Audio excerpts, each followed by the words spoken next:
Hello, everyone. Good afternoon to all those who are watching the first series of the APU's CEO CTO series organized by Enterprise at APU. I would like, before I invite our speaker to come on, I would like to invite Professor Dr. Vinesh, the Deputy Vice Chancellor of Asia Pacific University, to give his opening remarks. Prof, over to you. Thank you, Dash, and welcome everyone online again. This time around, as part of the Project Enterprise, we have the CEO CTO series, and we are cracking on with this venture that we have started this year. I'd like to welcome Mr. Peter Tam from Rackspace Technology.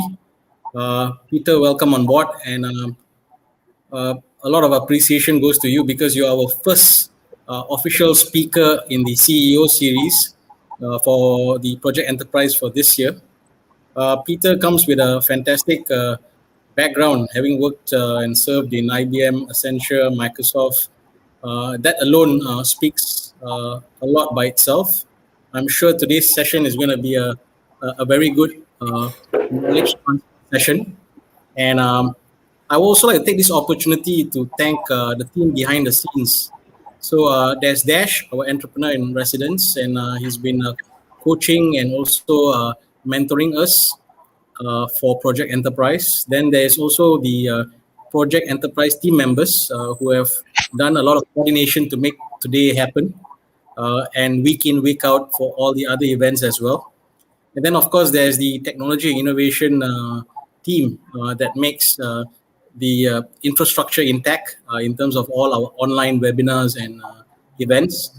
And of course, our student services team that pulls together all the media requirements to make an event like today happen. Yeah, so I'd like to thank all those teams and everyone, APU and beyond, and staff and students who are part of this event today.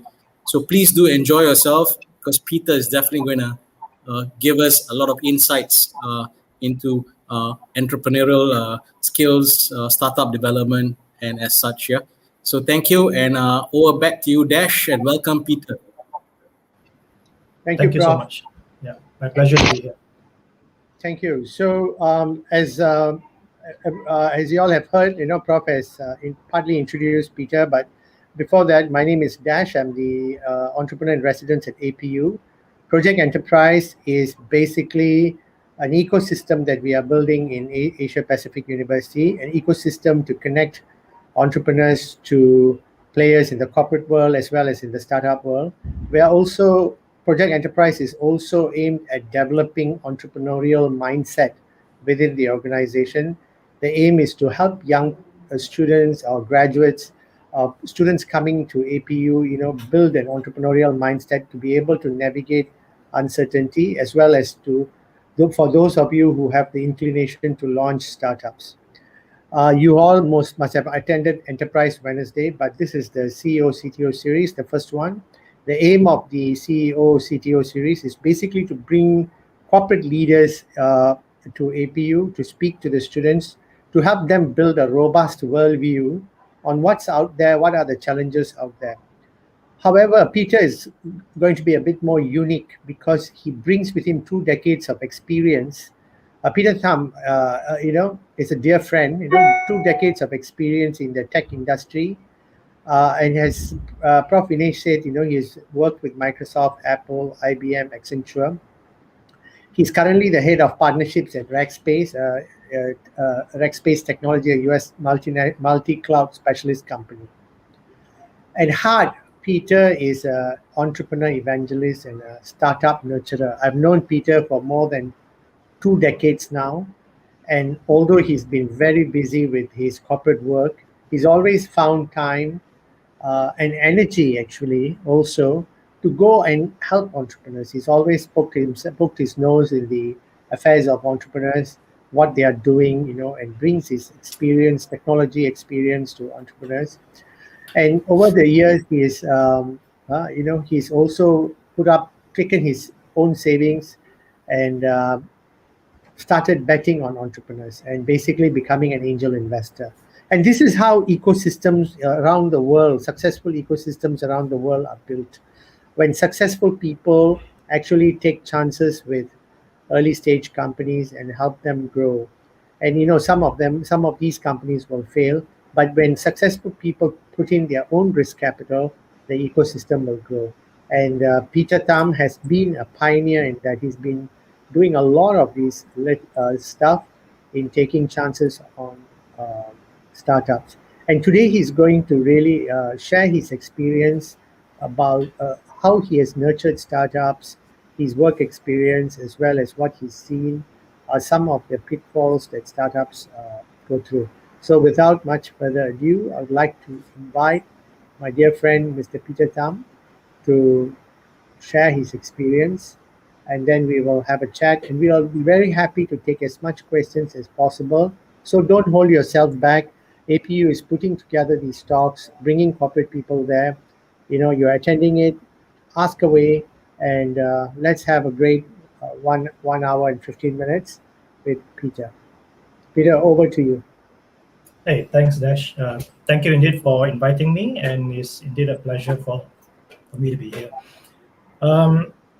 Maybe just a short disclaimer, right? I mean, I mentioned this to you. I just had my COVID-19 vaccine jab yesterday, and I didn't have much of a sleep last night due to the side effects. But don't let that scare you. If it's if I'm not sure about your age group for the audience, but when do go out and get vaccinated as soon as possible. That's the only way we can get ourselves out of this. But in saying that, if I throughout this session, if I do suddenly zone out, then you understand why. Okay. Dash, can you share the slide? Yeah, here we go. Okay, so this is the title. This is what I'm going to share with you today, right? And this is really outside of my main work, as a head of partnerships in Rackspace, right? So I do spend a lot of time outside over the last 10, 15 years or so in coaching startups, and as Dash mentioned, I dabble in a bit of angel investment as well. So the idea was today, yeah. Sorry, Peter, to interrupt you, but before you go on this, I hope you will give 5 minutes overview of your work balance, what you have seen and all that, or later as well. Sorry, could you repeat that? No, about your work in various of these multinational companies, and then you can go into that. Yeah, so I'm actually going to cover that as part of the slides later on. So I'm going to, I will walk through a bit of my background, right? And why I think, in retrospect, in looking back at my work experience, why I'm quite uniquely placed, to bring a lot of value, to be able to advise a lot of startup companies, which is why I'm doing what I'm doing. And then I will also be sharing with you what a typical startup journey looks like. And then, as Dash mentioned, right, throughout the years in my coaching sessions, I also have been in a very unique position to see mistakes, that some startups have made, right? So throughout this session, I hope to give you, to be able to share those experiences with you, and where possible, I will also give you a lot of resources where you can go and follow up on after this, to learn more about some of those things that I'm going to talk about, right? And just to make sure that we are all on the same page, when I say startup, in this case, I'm referring more to tech startups, right? They're either tech startups or startups that rely a lot on tech to disrupt the status quo, right? I'm not talking about small business, I'm talking about a startup company, right? And the other definition of a startup is these are companies who are out there to disrupt the market, and they're looking for ways to grow in a very scalable model and in a very, very fast model, okay? So with that, where am I now? Okay.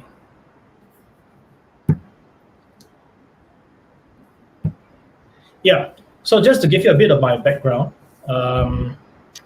so I've spent more than 20 over years in the industry working for primarily US-based tech companies, right? From IBM, Microsoft. I last did about 7.5 years in Apple, where I was the head of enterprise, and then now I'm at Rackspace, which is a multi-cloud specialist, and I'm the head of partnerships over here, right? And again, in looking back, I think one of the things that have been quite unique about my career is that I've had the opportunity to try out or to learn from various verticals, to use the term that we would use, right? I think a lot of people tend to stay in the same field for a very long time, or sometimes even for their entire career, right? But I guess I'm always the inquisitive type, to always look out for new challenges, new things to learn. So throughout my career, I've been in, I've done hardware and devices, right? And this is from the servers to, of course, back in Apple we push a lot of solutions on iPad and iPhone. Back in Microsoft and again IBM, sold a lot of software, a lot of cloud services as of now as well. And then, one of the reasons that attracted me to join Rackspace is for me to go into a new area, totally new area for myself, right? Which is professional services, right? So I think that's quite interesting. When I had the chance to think back about my career recently, it's like that kind of dawned on me, and I think that's the multi-layer perspective that a lot of startups appreciate when they talk to me as well, right? And then from the other angle to look at it is, while as my job title now suggests, I'm the head of partnerships. So that is my specialty. I specialize in building channels and ecosystems. But throughout the years, I've also had the opportunity to work directly with a lot of enterprise customers, right? And again, most of you may not know this but once you start into a career, you tend to specialize again. It's either you're customer facing or you are a channel person. But again, I've had the opportunity to dabble in a bit of both, right? And then, of course, in my time in Apple, being a very large consumer-centric company, I've also had the opportunity to learn a lot about the retail business and the consumer business as well, right? And yeah, how did I get started with all these startups and all that, right? I think it really officially started when I was tasked to launch the Microsoft BizSpark program, right? So this was way back in 2008, and this was indeed a revolutionary program at that point in time. I think Microsoft was the first multinational to really pay attention to startup, and then they came out with a big program. And Malaysia was fortunate enough to be the second country in the world to launch it, right? And that gives you an idea of how passionate and how strongly we believed in it. We fought hard to get ourselves ahead of the curve to launch it, right? So BizSpark is where Microsoft back then gave a lot of support, a lot of course, free licenses, and then a lot of go-to-market support to a lot of startup companies, right? So I was fortunate enough to be the face of that. And that really got me very, very entrenched into the startup ecosystem. Since then, I've been engaged or affiliated with several organizations that offer mentoring or coaching to startup companies. So to date, and I'm currently still coaching some startups, I've coached 12 startups. And these 12 startups that I'm referring to, this is through a structured coaching program, right? If you talk about, just having a session where, a 1 hour, 2 hour session where I just sit down and just have a conversation and review some of the challenges they face and all that, those would be countless, right? So this 12 are a very structured 1 year program where I have monthly sessions with them. And then as an angel investor, that's when I really started to take the plunge back in 2017. So that's been about 4 years now, right? And just to give you an idea, so one of the companies that I always look back very fondly of having the opportunity to work very closely with, I'm gonna give you an example of that. Is this company called Zillnex? Sorry, the company name is called WebBytes. The product name is called Zillnex, right? So if you want to look it up, you search for zillnex.com. It is an enterprise point of sale software company, a Malaysian company that has really, I literally saw them start from the beginning. So let me walk you through that story, how I personally helped them through this journey of growth, and also to give you an idea, how some of the support you can get from multinationals as well, right? Should you go down this path of doing a tech startup. So I'm not sure how many of you would have heard of this program called Imagine Cup, right? I believe it is still ongoing. Basically, this is a worldwide competition for students that Microsoft run globally. So these guys, so the founders of Zilnex was from the Malaysian winning team, and then we sent them to compete in Korea at the global level, and they were a bunch of students from USM, right? So this was way back in 2017. So literally, we spent a lot of time, guiding them, helping them hone their pitch, giving input into their application, because we need to help them to make sure that they are at a world-class level, right? They're literally competing at a world-class level. Now, interestingly enough, I recall very fondly as well that while this was 2007, if I'm not mistaken, in 2008, the next team that we worked with was a team from APIT, right? The previous name of your institution, right? Asia Pacific Institute of IT, I believe. So I've always had the highest regards for APIT as well, because you guys always produce very high quality, especially tech students. But again, coming back to this company, so this group of four, they were the Malaysian champions. They went to Korea to compete. They didn't win at the global level, but I think they fared pretty well. But I think what's more important is when they came back and they graduated, and we kept in touch. And they told us that, hey, they're actually very interested to start up a business, and they had an idea. And I think timing was just right. That was when we launched BizPark. So we, again, put them under our wing, and we helped them. We gave them a lot of support in terms of free resources, free technical advice, as well as go-to-market support as well, right? So that was in 2008. As you can see, we actually featured them in a lot of our press coverage back then as well, to give them the visibility. So from 2008, they started up their business, built their product. And then I still remember very vividly, right? In 2010 or 2011, we brought them, and again, this is a startup company, a very small startup company. We brought them to approach Mydin. Right? I'm sure everybody here knows who Mydin is. It's a hypermarket brand. And I still remember very vividly bringing them to meet with the IT director of Mydin. Right? His name is Malay. He's a very good guy. Right? And again, it's unbelievable that Mydin was willing to give them a chance. Of course, I think with Microsoft supporting them back then, gave them a bit of confidence. But for a large enterprise company to take a chance on a small software company, startup company, was quite unheard of, even to this day. Right? So that was back in 2010, 2011, where I was personally involved. I brought them to see the customer. And then just before I left, sorry, when I say I left, that means when I left Microsoft to join Apple. I think one of the last few things I did was I also introduced them to their first VC, which was Take Capital. Right? So I introduced them to Ms. Chong, who's quite a renowned VC in the Malaysian market, and then they kind of hit it off, and then they went on to invest in WebBytes. Right? So this just gives you an idea of something that I'm very proud of. A local company that I've had the opportunity to work pretty much from inception, from students, when they were students, all the way to where they are now. And talk about where they are now. I mean, they've really gone to a regional player, right? So if you look them up, you look for WebBytes or Zilnex, you'll see all the accolades they have. They've started to go into regional markets, Cambodia, a lot of regional markets, right, across the region. And a few years ago, they were acquired by GDEX, right? Again, GDEX is I don't know whether it's a multinational, but it's a courier company who saw some synergy in bringing them on board. Right? So yeah, if you're interested, go and look up this company. Now, okay, so that's a bit about my background and some of my involvement in some of these companies.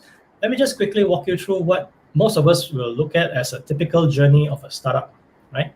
And it's kind of broken down into a few stages, if you will, right? What we call pre-seed, seed, and then after that they go on to raise more money. But it really all starts off with an idea stage. Right? And I think most of you seated down there behind the screen I'm sure a lot of you have ideas in your mind, right?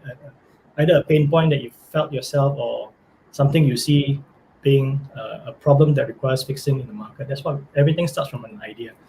But what's more important is to take action on an idea, right? And then you go on to build what we call an MVP, a minimum viable product.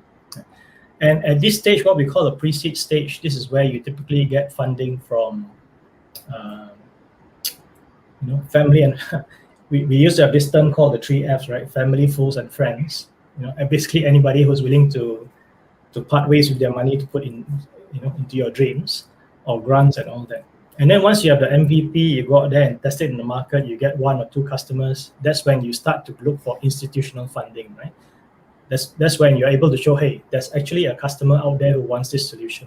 Then you will then go to either angel like myself, or go to a VC, or go to a crowdfunding platform, and then you get some seed capital, right? And then after that, once essentially you've had a proven product, there is a market for it. Once you take in the institutional funding, that's where you try to scale and grow as soon as possible, right? And then that's where you start to go into raising what we call Series A, B, and C from venture capital funding. And I think the other thing I just want to point out is nowadays a lot of people are very fixated with going to IPO, right? But that's not the end all for a startup company, right?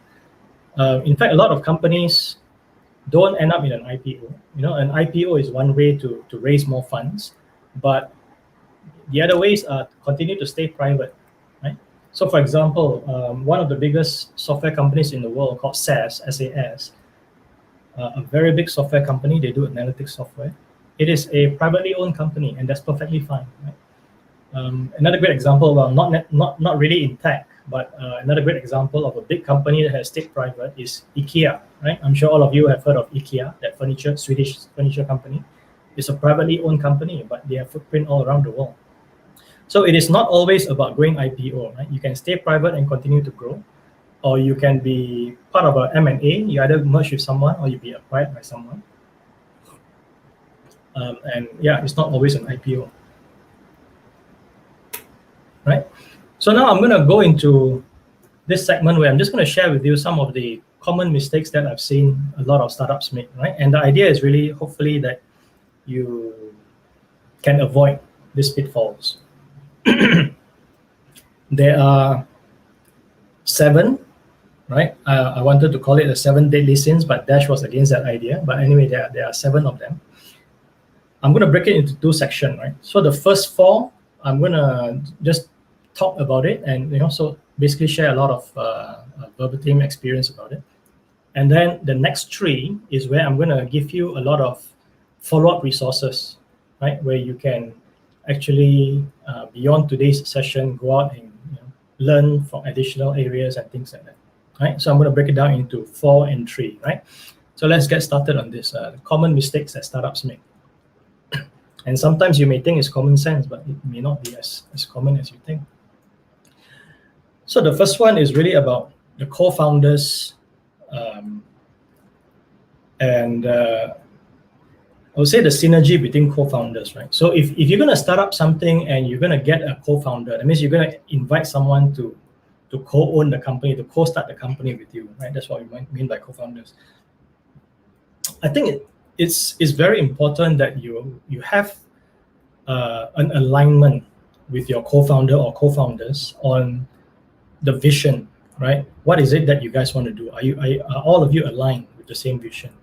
On the stamina and the time frame, right? How much or how long are you guys willing to put into this venture, right? And when I say stamina, it's also related to from a financial perspective, right? How many years can you pump into this startup where, as founders, chances are you won't be taking much of an income for a very long time. I think it's very important for you to have alignment in this area. I've seen many cases where the co-founders are not aligned, and what happens very quickly is that a few of them starts to lose interest, right? And when they lose interest, what does that mean? Well, then they are no longer vested, they are no longer contributing to the idea and growing the business. At the worst case scenario, some of them halfway through will say, hey, I need to pull out, I can't do this anymore, I need to pull out some of my investment, right?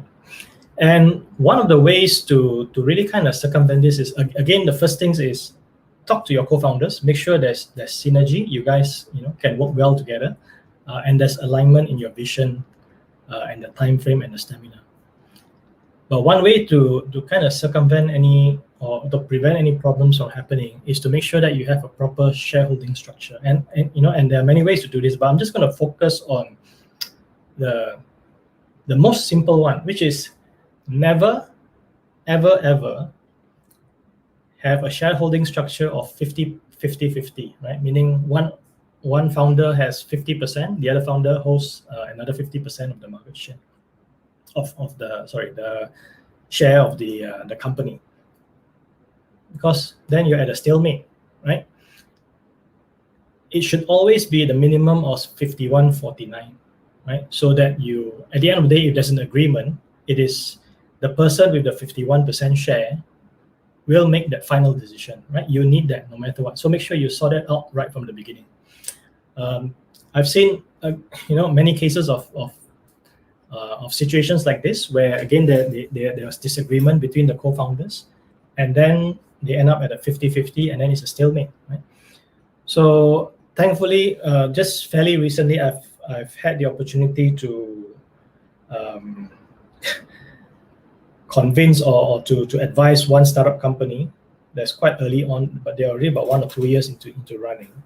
And I was shocked when I found out that they were holding a 50-50 share. And after I spoke to them and advised them, thankfully they were able to work it out, and then they kind of split it between 51 and 49 after that, right? Just to give you another example, and this is, again, this problem is not just limited to startup companies, right? So I'm going to give you another example of a mature company. It's a software company, right? So my life kind of revolves around software or tech company. So there's another company that I'm very close with. They've been around for about 15-20 years. I think at one point in time they were valued at close to about $100 million in valuation. And recently there was a fallout between the co-founders, right? And unfortunately they again were in that situation at 50-50. And again, these are things that you never know, right? They've been the best of friends for the last 15-20 years, but something went wrong recently, and then they couldn't work it out because it was 50-50, right? So keep that in mind, right? If anything, if one thing you learn from me today is make sure you don't have a 50-50 shareholding. Right? The second thing is, sometimes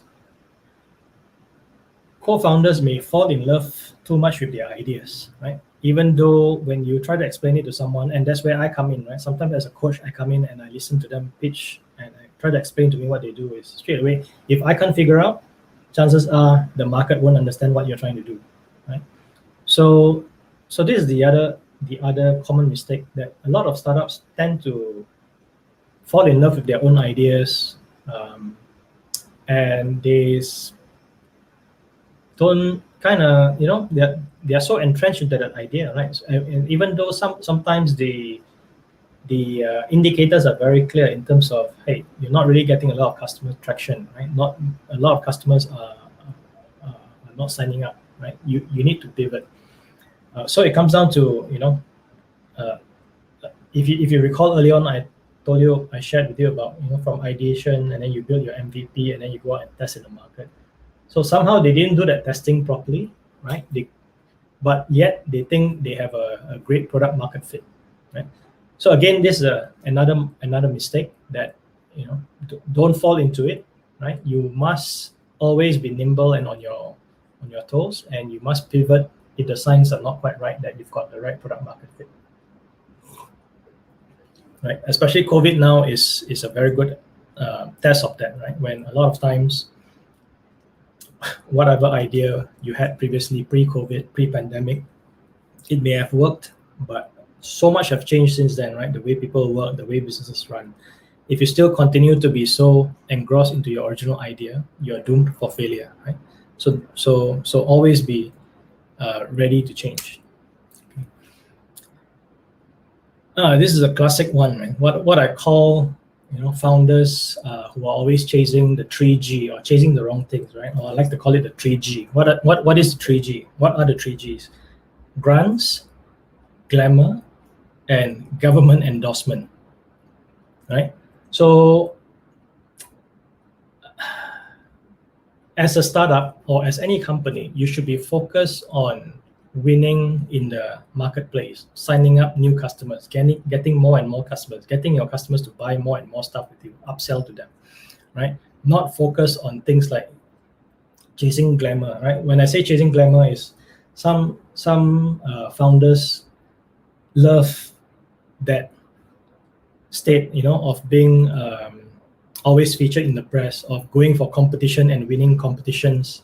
When I say competition, I'm talking about pitching competitions and things like that. They're always chasing glamour, right?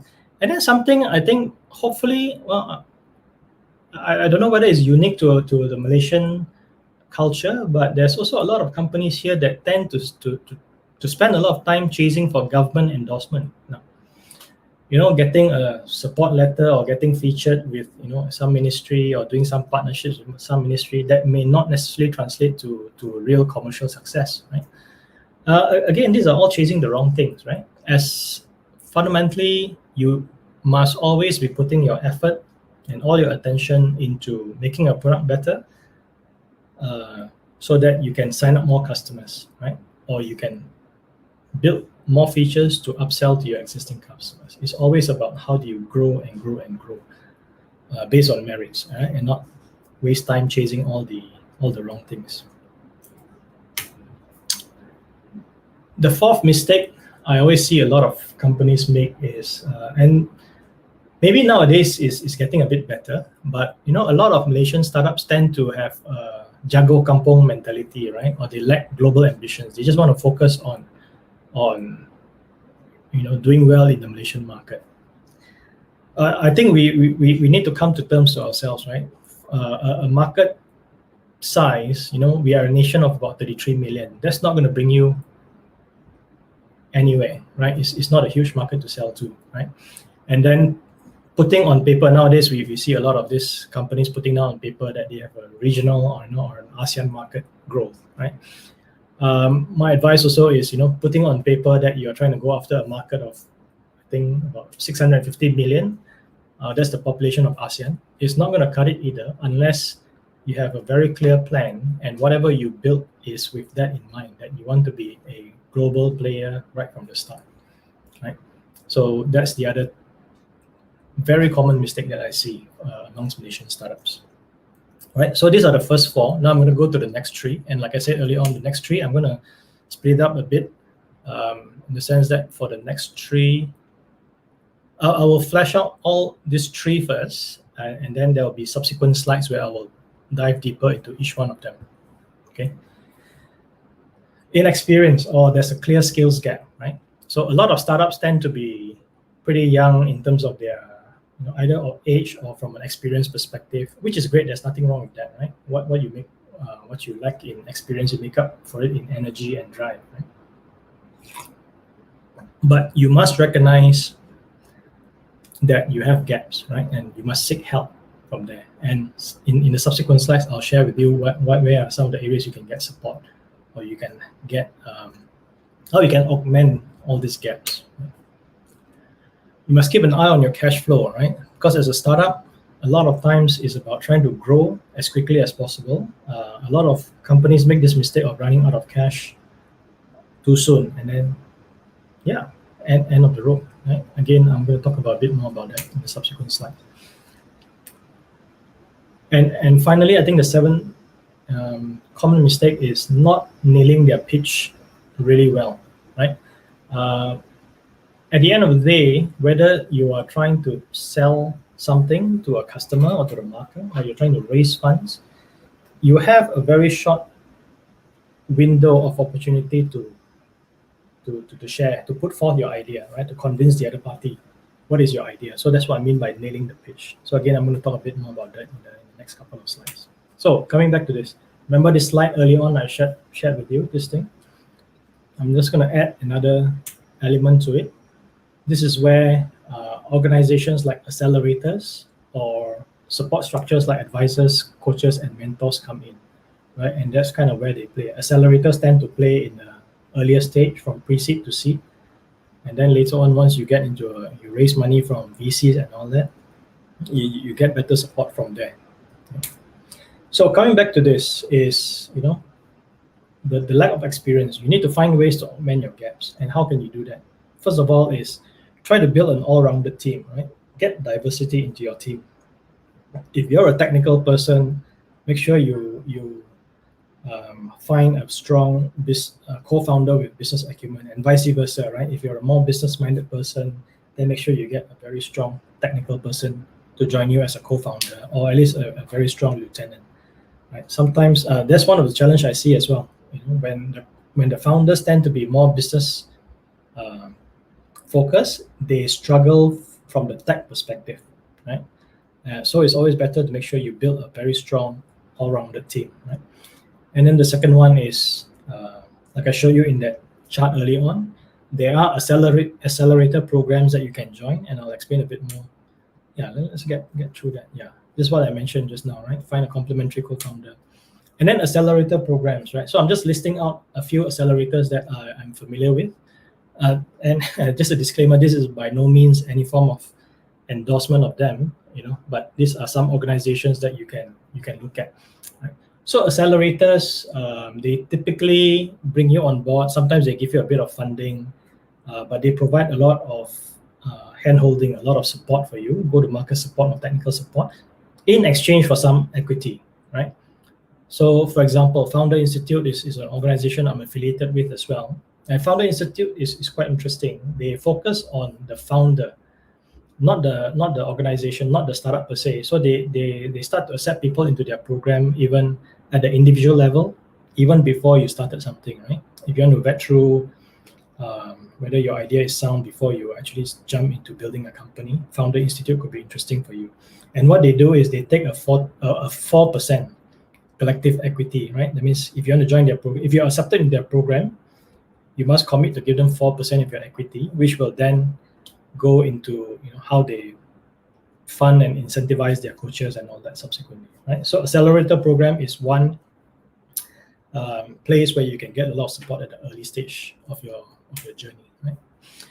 And then the third one is, of course, find advisors, coaches, and mentors who can assist you, right? And this may come from an investor, right? So sometimes you want to get somebody to invest in you, not just for the sake of getting their money, but what experience can they share, what network can they bring to you, right? And then your personal network, right? And then CGP or Cradle, like I mentioned earlier on, I'm affiliated to them. They run a coaching program, a structured coaching program. And then the last one is, you can look up this organization. It's quite interesting as well, called Endeavor. These are for slightly more mature companies. But again, they provide coaching. They tie you up with mentors just to help Malaysian companies grow. Right? Keeping an eye on your cash flow. I think as a startup, a lot of times you got to make sure that you are always, you have sufficient funds to keep you going, right?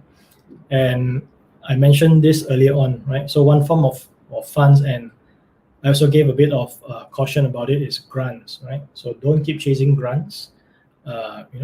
Get one grant to get you to get you off the ground, and then go out there and try to raise money or to make money by being successful in the market. The second source of fund is what we call the 3 Fs, or the family, fools, and friends, right? So a lot of times you can either, hopefully you have a rich uncle or a rich relative around, or you have a rich friend, right, who you can convince them to invest in you or your idea, right? And then the third one is angel investors, right? Angel investors are individuals like myself who may have a bit of disposable income and are willing to take the bet on great ideas, right? So there is a network as well. If you want to know where to look, it's very simple nowadays, right? Just look it up. There is an angel network in Malaysia as well. And then the last one is what we call, broadly we call it institutional investor, right? That means this is an institution. It could be a VC, it could be a private equity or anything like that. It's an institutional investor. They invest in companies as well. What has happened fairly recently, even in Malaysia, is quite interesting, is the emergence of this thing called equity crowdfunding, right? Or ECF platforms, right? Where they, basically this is a platform that has emerged where they match, they allow all these individual investors who may be interested, who have some disposable income, and they're interested to invest in companies.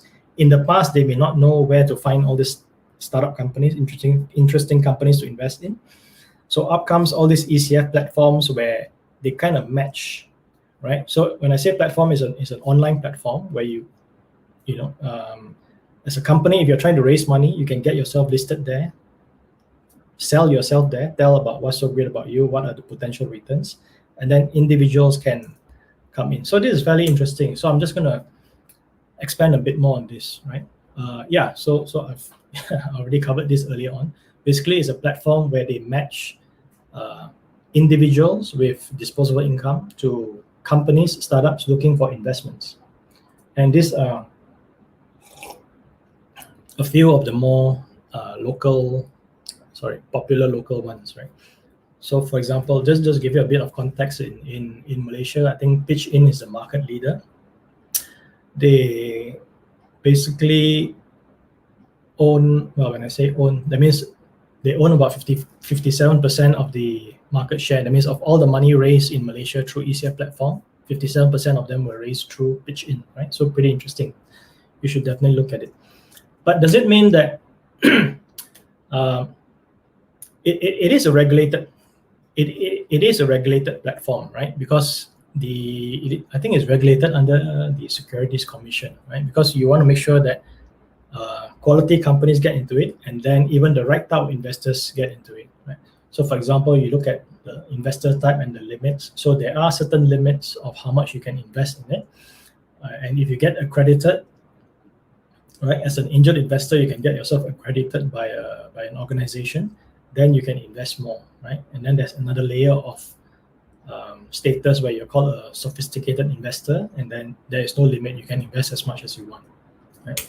So yeah, go and check it out, right? equity.pitchin.my, and then you can see they're all listed. A lot of interesting companies are listed that way.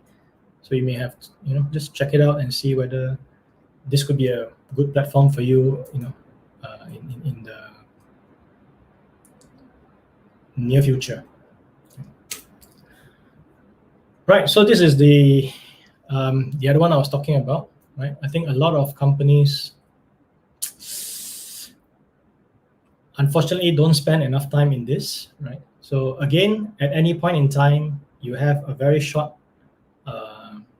window of opportunity to sell yourself. Could be to an investor. Well, a lot of times when we talk about pitching is to an investor, right? And roughly, there are three types of pitches, right? Number one is a Twitter pitch, right? How do you describe what you do in one sentence? Right? And then the elevator pitch, how do you describe yourself in 1 minute? And then the last one is within 5 to 10 minutes max, how do you describe yourself? How do you pitch your company to an investor? Right? And this is super, super important, right? But at the same time, I see a lot of startups make this mistake where they don't spend enough time crafting their storyline, right? They don't spend enough time to make sure that everything is watertight, everything is crisp and to the point, right? It's got to be something simple that the person you're talking to, be it an investor, can understand. It's got to be consistent, right? So you cannot be one day you say, my company is doing this, and then maybe you meet the same guy, and sometimes you forget, but you meet the same guy again 3 months down the road, and then it's about something else, right? And this is super important. You just need to spend a lot of time crafting and refining and keep refining your pitch to be super, super crisp, right? And there are, actually nowadays, it's so interesting. There are so many ways where you can learn and just observe how people pitch, right? There are a lot of TV series, right? I'm sure if you watch Astro and whatnot, you've seen a lot of series like Shark Tank and all that, where essentially it's a pitching competition, right?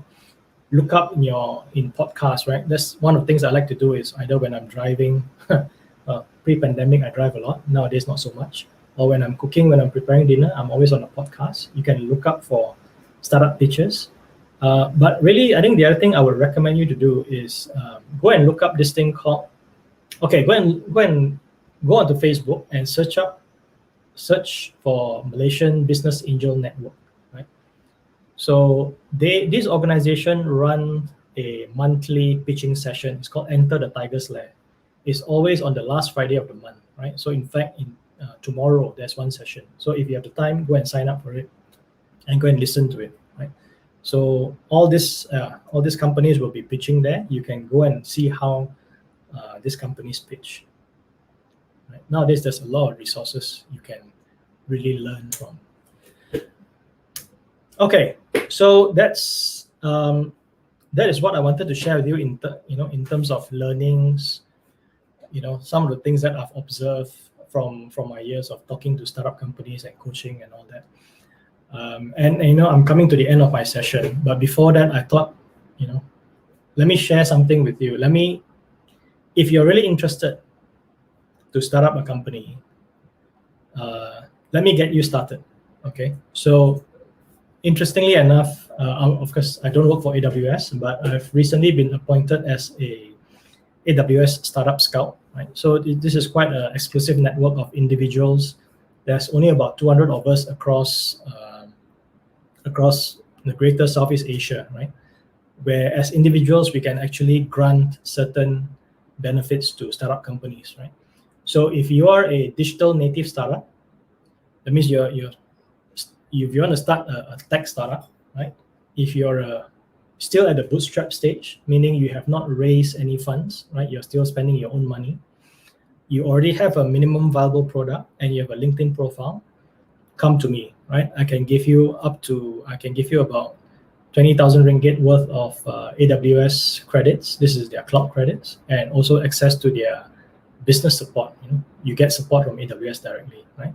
So that's the last thing I wanted to share with you, hopefully to get you started along on this journey. And yeah, that's really the end of my talk, right? So I like to put this sign up there. Hopefully if you're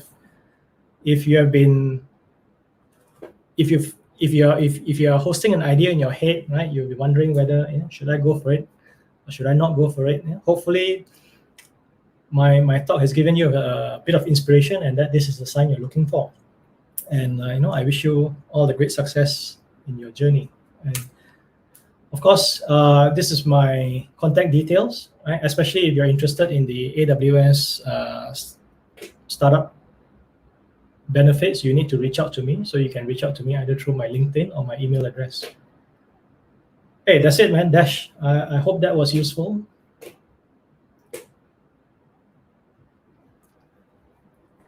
Hi, Peter. That's amazing. So, I would like to, we have covered, given a helicopter view of all the pitfalls that we have seen over the years.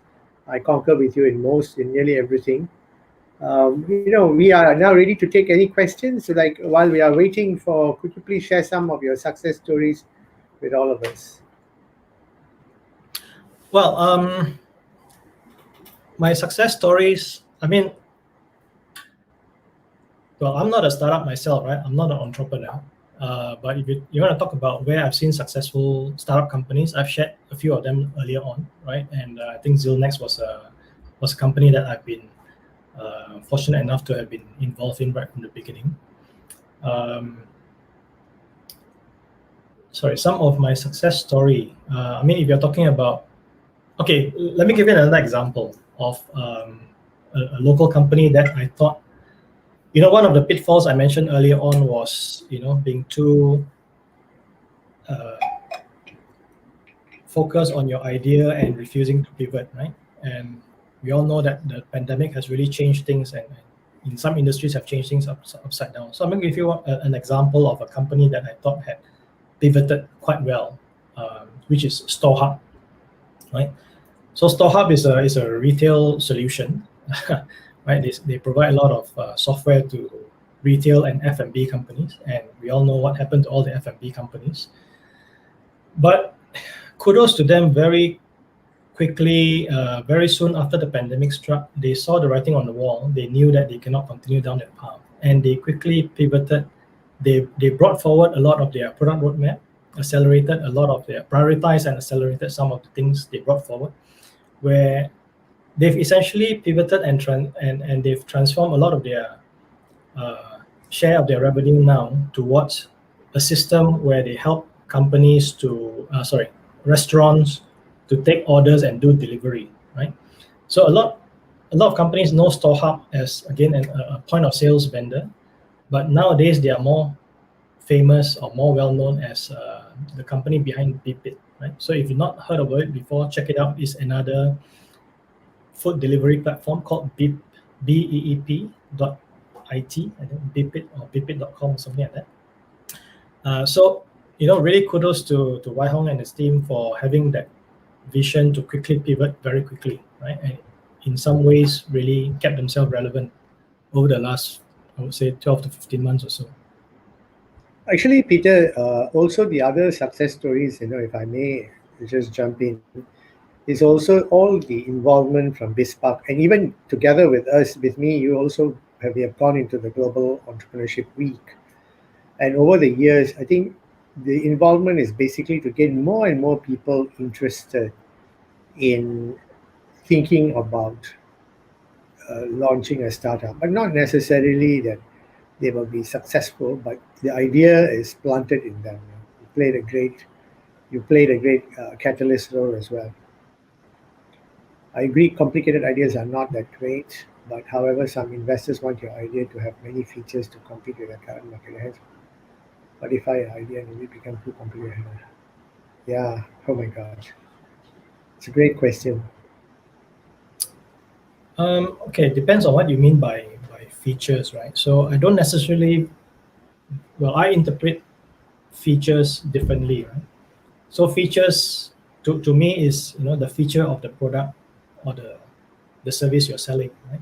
But fundamentally, the core idea or the core business should still be as simple as possible. Simple in the sense that you must be able to clearly articulate, I'm selling A, B, and C, or better still, I'm selling A to B, and that's it. But that's a very simple statement. But when you supporting that, underlying that, there could be 1,001 features you're trying to sell to the customer. Yeah. I think if I may also add up, Xiao Wei Cheng is also thinking about if someone correct us, Xiao, if we are wrong, want to build an app to solve a particular problem, they make the app so complicated.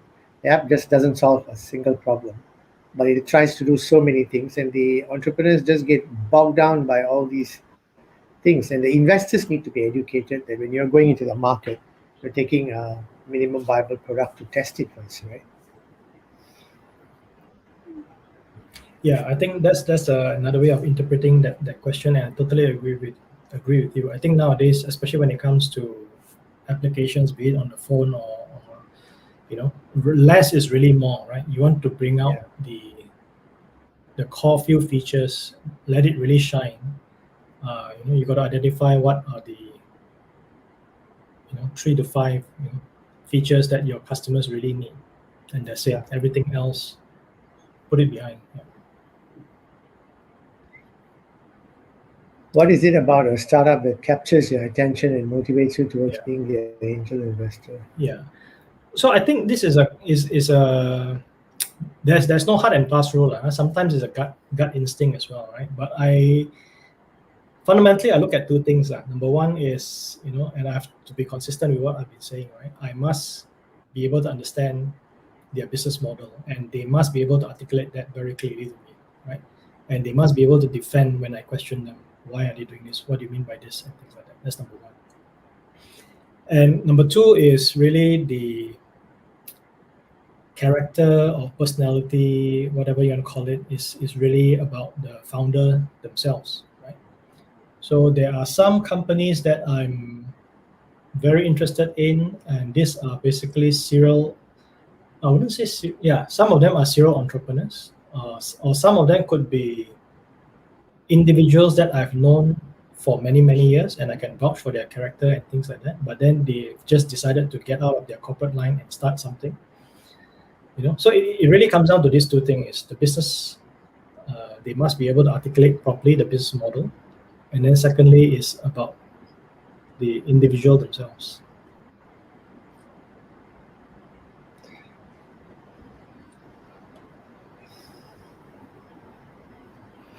great business idea that will be practical during this pandemic season.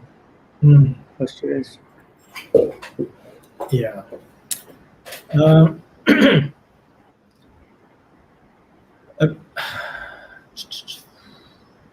Okay, so this is what comes to mind under this particular setting. Yeah? I'm talking to you. You guys are all students from an institution. I think one of the biggest thing that is impacting the education market is really, this whole learning experience, right? How do you ensure there's equity, right? That you don't have people losing out on their education because they don't have access to the right infrastructure, they don't have access to devices and things like that, right? So I think a lot of things need to be thought through in terms of, how are we going to deal with this potentially 1, 2, maybe even 3 years of a certain segment of students who may not get educated or may not have had their fair share of education, right? So again, just because we are in this setting, I'm talking to you as students, and I think that's something you guys can really relate to. Is I would challenge you to really think about that. I think if that can be addressed, that would be an amazing startup to have.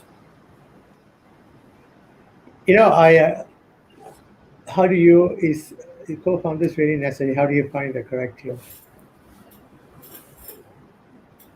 Are co-founders really necessary?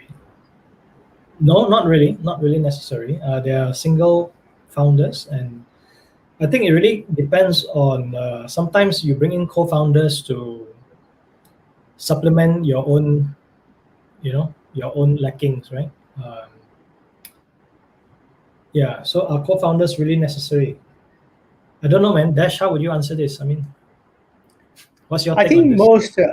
I think most of the investors they don't want a single hero to run it. So usually it's important to have a team, co-founders who complement. There's the age of the hero is gone. So it will be important to have a co-founder if you can find someone who complements your skill, like Chen Chao said on Enterprise Wednesday last week. You don't want to find someone that looks exactly like you or has your skill, but who complements some of the things that you don't have. And and how do you find the correct team member? Actually, this is something that you would find as you go along in building your startup. Those people who are investing and wanting to have a common interest with you, that you will be able to find. And this is why it's important to attend some networking events and also keep talking about your startup to as many people as possible, that you'll be able to find the right team member to join you. And the right team member can really help you grow. What do you see as the next big disruption in the world of technology? Gosh, This is I've been. This is something. It's a very interesting question. But Peter, I'll let you go first. I don't mind. I think that there are many answers to this, right? It really depends on where you are, where you look at the world and things like that. This is a very this is a very complicated question to answer. But some of the things I'm quite interested in are things like, so when we talk about tech, it's not just limited to software and things like that. Well, a lot of things I spoke about today is on tech, but the other thing that I'm keeping an eye on and I'm very passionate about is also on the world of electric vehicles, right? How that is going to change the world. A lot of the innovation that's going to be driven from that part of the world, I think it's going to be very interesting. And don't restrict yourself to just Tesla. That's just a great brand at this point in time. But I think the world of the EVs is way bigger than that. So that's a big one that I'm keeping an eye on.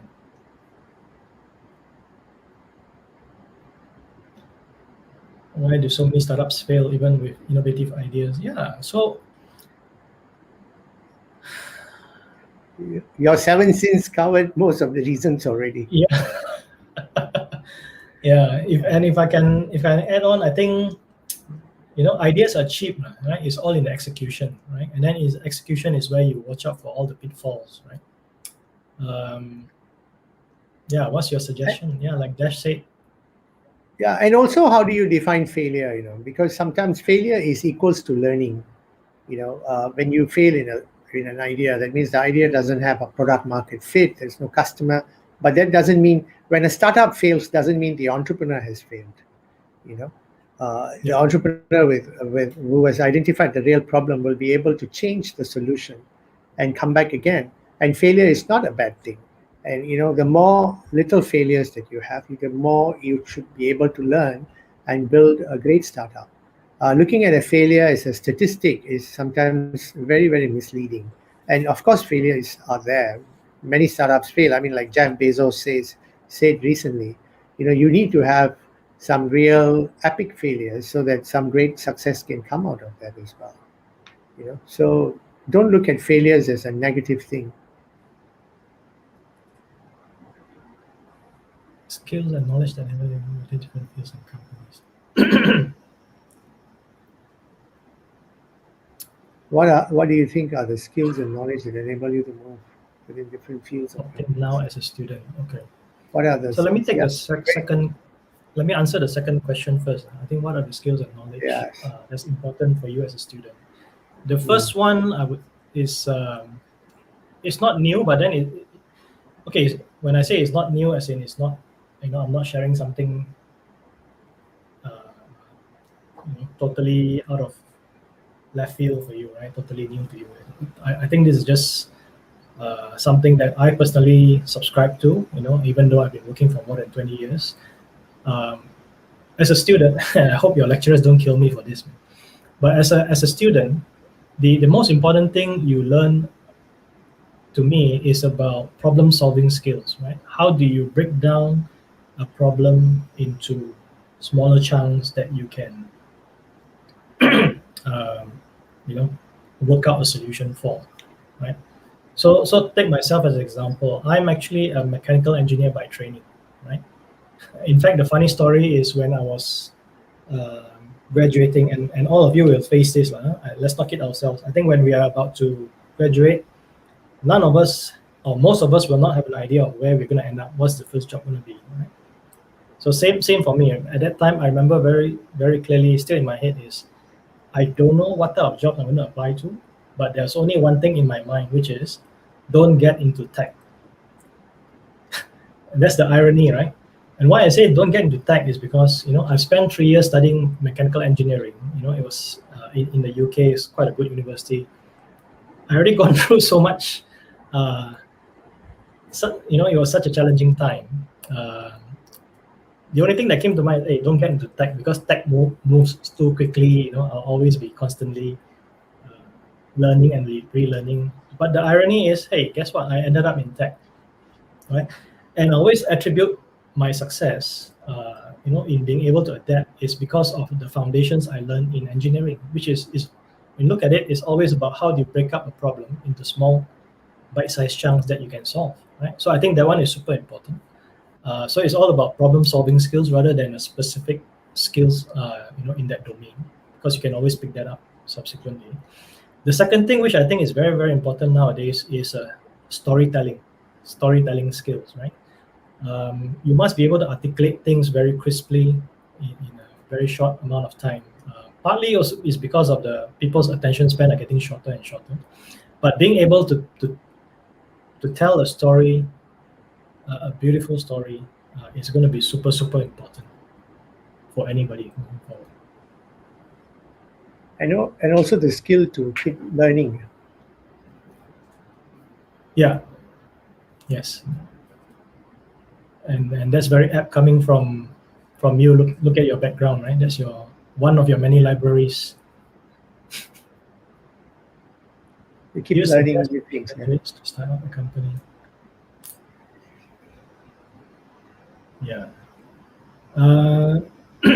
Dash, what's your take on this question, Dash? I think that if you have a real problem that you have identified and you can grow, it's okay. But to go out and start a company, I mean, it doesn't matter, because I believe that everyone should be entrepreneurial, but not everyone should go ahead and start companies. But if you are not, your idea is not solidified yet, and you have other things that you need to get done, I think it doesn't matter to go and get some experience, as long as that experience feeds into the thing that the problem that you're trying to solve. So I think it's not when, it's what that is you are trying to solve. What startup idea do you have? Have you spoken to people, and is this a real problem? So that you think you can identify, and if it is, go ahead. Yeah. I don't think the sequence matters. Yeah. Expand the business with the available consumer base. Is it always wise to expand the business with available consumer base, or is it more beneficial to invest in R&D? Oh my God, yes.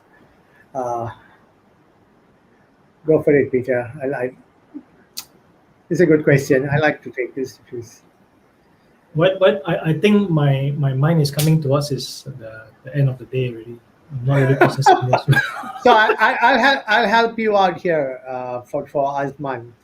It's always good to get a new customer. You can keep on doing R&D, and as long as you don't have the customer, you learn from the customer. The customer is actually co-creating the product with you. Whatever you do, the customer is co-creating the product with you. So you cannot just say, oh, I go and do an R&D and then come back and do it, because the product may not be timely. It is not out yet. Unless it's definitely a biotech product or like the vaccine. Of course, you got to do R&D and test it out. But still, you got to have the real consumer base to get it out in the market. So I think it's always important to get to the customer as quickly as possible, and then the customer will feed into what needs to be changed and then pivot accordingly. Yeah, and in other words, don't create a solution and then go look for a problem. Yeah. Right. So that's what you mean by okay. So that's how you interpret it. It's customer base rather than consumer base, right? Yeah. So always listen to your customer base. Get them to tell you what else are they looking for. Yeah, I agree with that. Sure. What's the term? Don't let a solution chase the problem. Something like that, right? Yeah. Good. That's a good question, Azman. Very good. Keep the questions coming. But while we are talking, Peter, you're the second person or third person in the series of our speakers who says don't fall in love with your problem, which is very interesting, because a lot of the startups we see fall in love with the problem. Can you tell us more about that? And also, before we've got a few more minutes left, talk about a few other things that I like to ask. Tell us about the pitfalls of falling in love with the idea. Sorry, not the problem. With the idea, yeah. So at the end of the day, keep in mind that you being a startup, should you start up a company, is all about growing, right? It's all about getting new customers and how do you grow and how do you deliver more value to your customers. So if the signs are there that what you have does not fit the market, why would you want to hang on to it, right? And I think that that idea or that philosophy can be translated to many other areas in your life as well, right?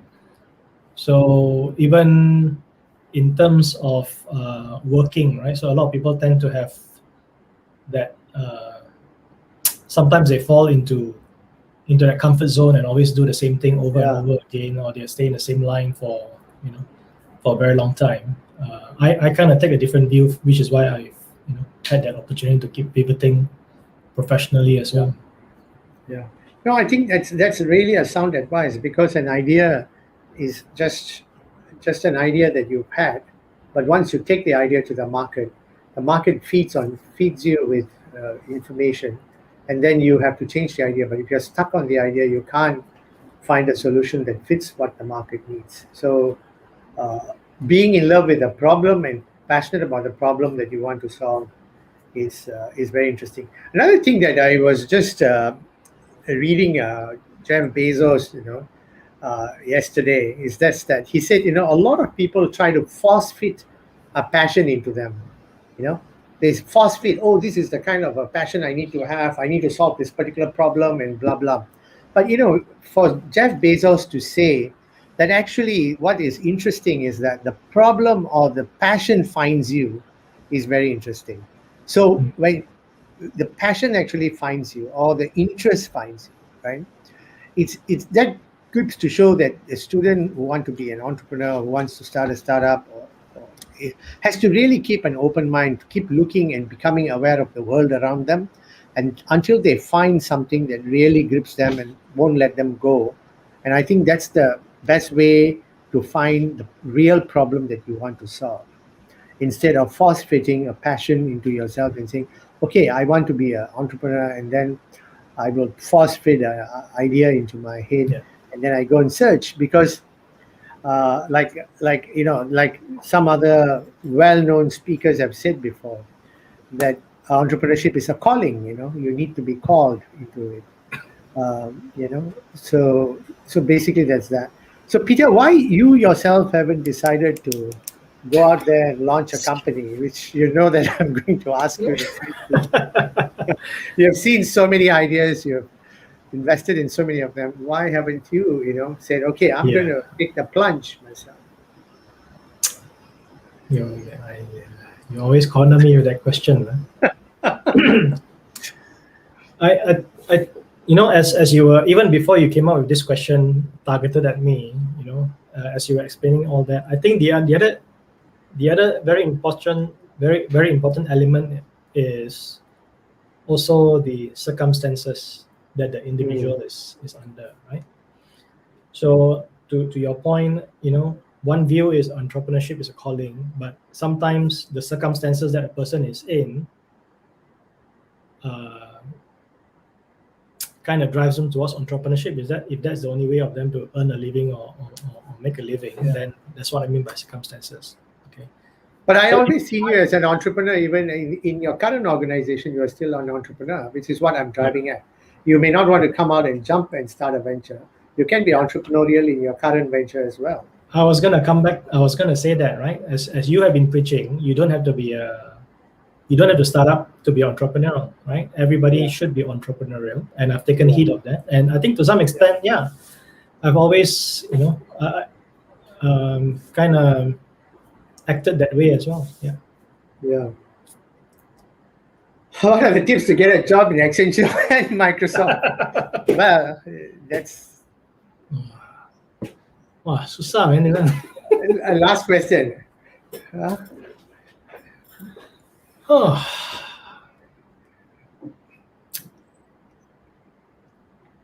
Keep applying, keep knocking the door.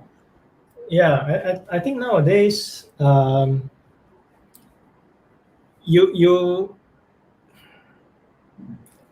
think technology has really changed, even the students' lives, right? Even in terms of how do you prepare yourself, how do you get a leg up in terms of landing the nice job and all that.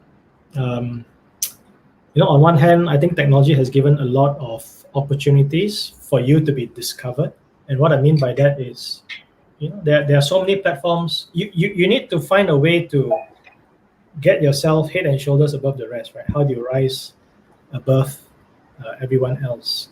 So you need to think about that, because nowadays, when a company puts up a job posting on LinkedIn or anything like that, there are hundreds of people literally run towards it. So you got to figure out how do you make sure you have a standout resume. But I think more importantly is what experience have you got, prior to that as a student. What experience have you gained beyond just academic, right? So that's what I would encourage, is sorry, I'm not sure if this is the answer you're expecting, but I would encourage you as your student is to be active, in your extracurricular activities, doing all your CSR if you can, and if you have opportunity to showcase some of the work that you've done related to your field. I think nowadays there's so many opportunities to do that, right? If it's a technical thing, there are so many ways to publish your work. If it's liberal arts or whatever, there's so many platforms for you to showcase your work. You just need to find a way to get yourself noticed. Yeah. I think to add to yours, I think all students need to have this, what I call the T skills, basically a depth and a broad breadth. A lot of the students, young people, I find these days are very narrow in their field. But if you have the T types of skills, which is the future skill, being able to be influence, being able to tell a story, able to articulate ideas, but at the same time you have a depth in a specific area. I think that's always not just Microsoft and Accenture, but anywhere you'll become a valuable resource. With that, Peter, you said you are coming to the end of the session today. You are our first speaker at the CEO and CTO series. You've done, we are honored to have had you. APU is really excited to have you. We would like to invite you again to be one of our mentors at our venture building program, with all your experience in building ventures and all your experience in mentoring people in the startup scene. We would be honored to have you, in our venture building, our idea accelerator, as well as our ideas bootcamp. We'd also like you to bring your checkbook whenever our students are pitching, so that you can see whether you want to be the angel investor for these students, and bring your friends and their checkbooks too to our event. And thank you very much, Peter. I hope at APU, on behalf of APU, I would like to thank you. On behalf of all the team who have put this together, I would like to also, I appreciate your presence, and thanking the team as well who are putting all this, the whole events together. And we'll have a token of appreciation for you, which we'll send to you. Since you're just near my place, I'll send it over to your house. Thank you very much again, Peter. Like they say, like someone said, that's very inspiring. Thank you, and have a... Hey, thanks for having me here today. It's indeed my pleasure to do so, and I hope it's been valuable to all the students, and wish you guys great success ahead. Thank you, Peter. To all the students who are here, every month on the last Thursday, we will have a CEO or CTO. Please come on board. Next month, we will have the head of human resource from SP Satya, Ms. Nadia Tan Abdullah, she will be very interesting because she hired Peter into Microsoft, I think. So you can ask her the same question. All the questions about how do you get hired and all that. Hired, you can ask her. And she also hired Peter. So she also hired a lot of people in AirAsia. So come for that session as well. And we have many speakers lined up. And also the Ideas Bootcamp is open. Just please make sure you all get in touch with Haslina and Mira and all to get in. And thank you very much again, Peter. Cheers. Bye. Thanks. Bye.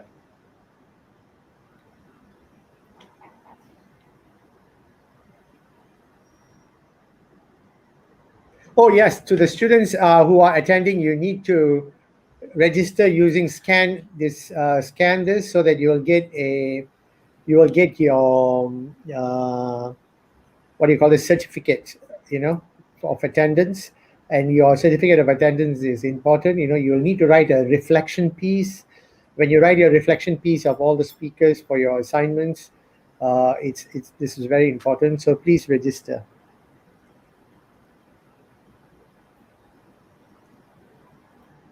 Good. So Peter, I hope your vaccinations will be... Oh, he's gone.